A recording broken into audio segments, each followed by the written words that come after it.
सबकी खिदमत में आदाब पेश करती हूँ। केदारनाथ सिंह जी, कंवर जी, श्रीकांत वर्मा, विजय देव नारायण शाही, रघुवीर सहाय वगैरह हिंदी नज़्म के इस दौर के शायर थे जब जदीद नज़्म और तरक्की पसंद तहरीक का दौर गुज़र चुका था। और तरक्की पसंद ये शायर अपनी कौमी शनाख्त के साथ आलमी नज़्म को बेहतर तरीक़े से जानते थे और अपनी जदीदियत में ज़्यादा पुरएतमाद थे। और 60 की दहाई के अफरा तफरी वाले दौर में ये लोग नज़्म में शायराना इस्तेहकाम, अखलाक़ी और समाजी ज़िम्मेदारी को थामे रहे और इसीलिए आने वाली नस्लों को राह दिखाने में कामयाब हो सके। केदारनाथ जी उर्दू के रसिया थे और जुनून की हद तक उर्दू से इश्क करते थे। मिलने वालों को उर्दू शायरी पढ़ने पर ज़ोर देते थे।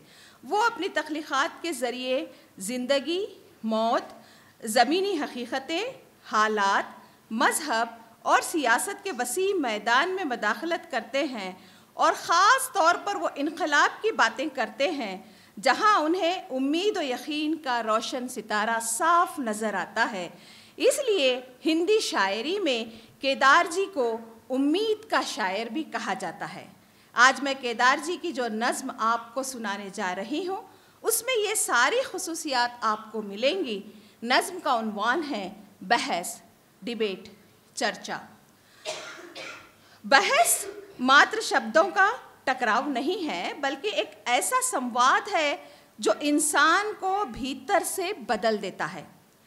अदब में ऐसी नज़में कम ही मिलती हैं जिसका आगाज़ सादा ज़बान और आम मंजरनामे यानी ऑर्डिनरी सेटिंग से होता है, मगर ख़ारी को अलामती फ़िक्र और रूहानी जहतों की तरफ ले जाता है।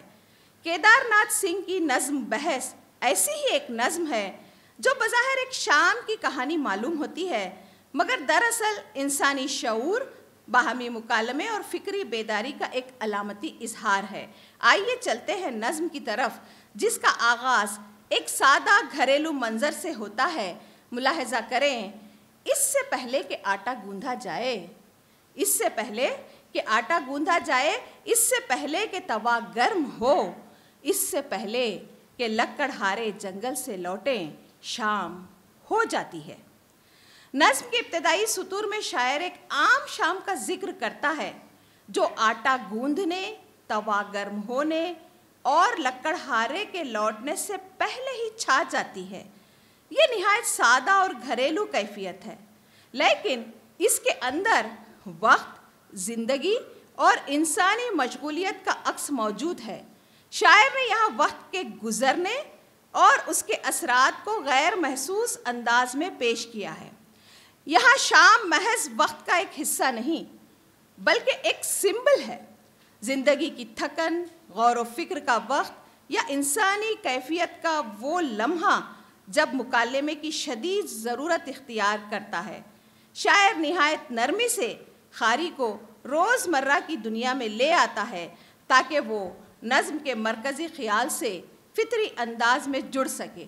अब कविता का दूसरा बंद देखिए कि और जब शाम हो जाती है तो ये मेरी मेज़ है और ये मेरा कमरा। और जब शाम हो जाती है तो ये मेरी मेज़ है और ये मेरा कमरा। मेरे दोस्त आते हैं और इस मेज़ के चारों ओर बैठ जाते हैं। फिर एक बहस शुरू हो जाती है, फिर एक बहस शुरू हो जाती है, कोई नहीं जानता कब, मगर धीरे धीरे माचिस की तेली या तंबाकू की खुशबू से, माचिस की तेली या तंबाकू की खुशबू से शुरू हो जाती है बहस।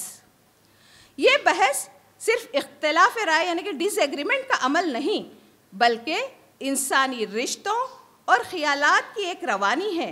शायर कहता है कि बहस का आगाज़ कब होता है कोई नहीं जानता, मगर ये माचिस की तेली या तंबाकू की खुशबू से नमूदार होती है।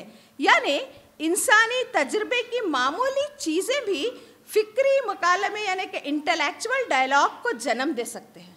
ये बहुत अहम बात है। और अब तीसरा बंद देखिए कि एक आदमी चीखता है और दूसरे इंतज़ार करते हैं। एक आदमी चीखता है और दूसरे इंतज़ार करते हैं, फिर दूसरा, फिर तीसरा, फिर सातवां, फिर शब्द अचानक गायब हो जाते हैं, फिर शब्द अचानक गायब हो जाते हैं। कुछ देर तक कमरे में चले आते हैं पेड़ और झाड़ियाँ। यहाँ पेड़ और झाड़ियाँ मन के उन कोनों की प्रतीक हो सकते हैं जो उलझे हुए हैं, लेकिन स्वाभाविक है। यहाँ शायर लफ्ज़ों के ख़त्म होने पर जोर देता है। जब अल्फाज ख़त्म हो जाते हैं तो फितरत यानी कि नेचर गोया बोलने लगती है। पेड़ और झाड़ियाँ जो बैरूनी दुनिया के हिस्से हैं, अब कमरे के अंदर आकर इंसानी जहन के लाशऊर यानी कि सबकॉन्शियस को जाहिर कर रहे हैं। अब चौथा बंद देखिए कि फिर अचानक कोई एक बुलाता है, फिर अचानक कोई एक बुलाता है, मेज़ कुछ फैलने लगती है। अब यहाँ पर नज़्म का नुक्ता उरूज यानी कि क्लाइमेक्स इस वक्त आता है जब शायर कहता है, कुछ टूटने लगता है हर आदमी के अंदर, कुछ टूटने लगता है हर आदमी के अंदर जो पहले नहीं था। ये टूट फूट दरअसल वो तब्दीली है जो बहस के नतीजे में इंसान के अंदर जन्म लेती है।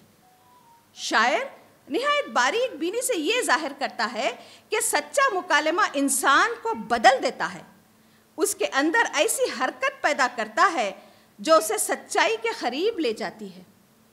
गौर कीजिएगा, यहाँ बहस सिर्फ जहन की मश्क, मेंटल एक्सरसाइज नहीं रही, बल्कि एक अंदरूनी इनकलाब यानी कि इनर रिवोल्यूशन बन गई है। फिर देखिए शायर कहता है कि ये पांचवा बंद है, और बहस जहाँ ख़त्म हो गई थी, और बहस जहाँ ख़त्म हो गई थी, ठीक वहीं से एक उंगली उठती है और कांपती हुई कहती है, वहाँ वहाँ वहाँ। ये वहाँ क्या है? शायर वाज़ेह नहीं करता।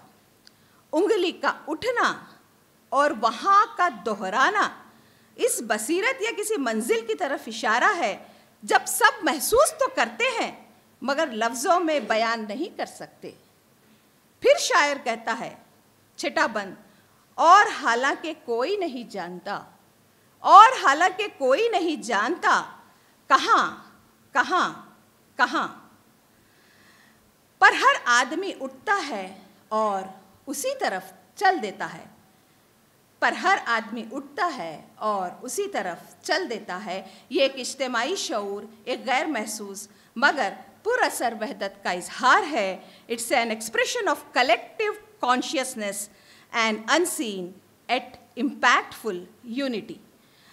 इस पूरी नज़्म को पढ़ने के बाद एहसास होता है कि केदारनाथ सिंह जी ने इस नज़्म के ज़रिए हमें ये पैगाम दिया है कि बहस, इख्तिलाफ राय और मुकालमा वो रास्ता है जिससे इंसान सिर्फ दूसरों को नहीं बल्कि खुद को भी समझता है, क्योंकि ये बातिन में हमारे अंदर झांकने का अमल है।